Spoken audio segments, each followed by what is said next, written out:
For Othon, the arcane warrior, the late Nucleus Master's magical secrets was something he had hoped to learn. The power and control the Nucleus Master had over matter had always garnered Othon's admiration. The loss of the Master was mourned by Othon as much as Ka or the Major. His stables were filled with horses, 23 in total, with 5 of them loaded with ammunition for his recently obtained bolt cannon. This cannon, mounted on potent levitators, was lighter than it appeared, and was the most formidable electromagnetic weapon Jahani had ever seen. Othon's steed, a powerful navy blue Primus horse named Vengeance, was an awe-inspiring sight. Despite being a genetically engineered animal, her size was remarkable, and her color subtly altered with changes in the light. However, she was mostly covered with heavy reinforced euphorium barding, rendering the color change irrelevant. Othon saw no need for camouflage. The large size of his caravan and the constantly changing landscape hues would only slow him down. 7 of his horses carried assorted equipment including spare armor, blessed salt, water, provisions, and more. In case Vengeance had a mishap, 2 horses were kept as backups. The remaining 9 horses had a heavy load to bear. They were laden with swords. "Are you trying to bring disgrace to this dojo?" he bellowed at one of the students as he left his block to load during a kata.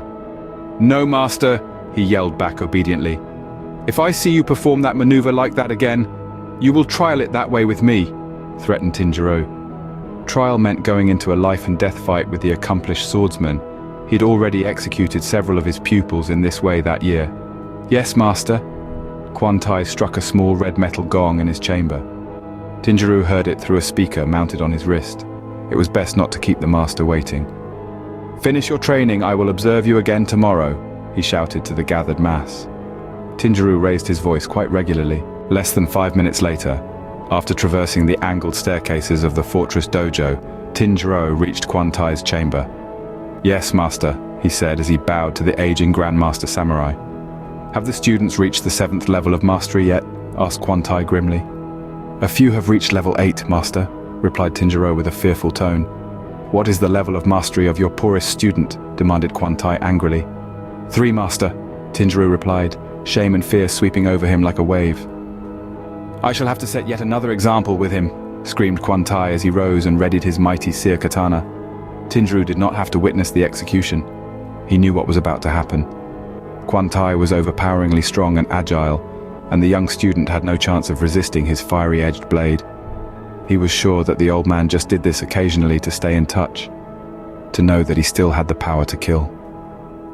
There could be no other valid reason for it, although the other students did study harder after it was done. Such was the way of the dojo of Quan Tai, perfection or death. It would have continued this way indefinitely, but for the very reason that the situation existed. There were those who had good reason to want Quan dead, and one of them was a maturing arcane warrior from the southwest. He had traveled for many months through lands still burned and broken, still wounded by war.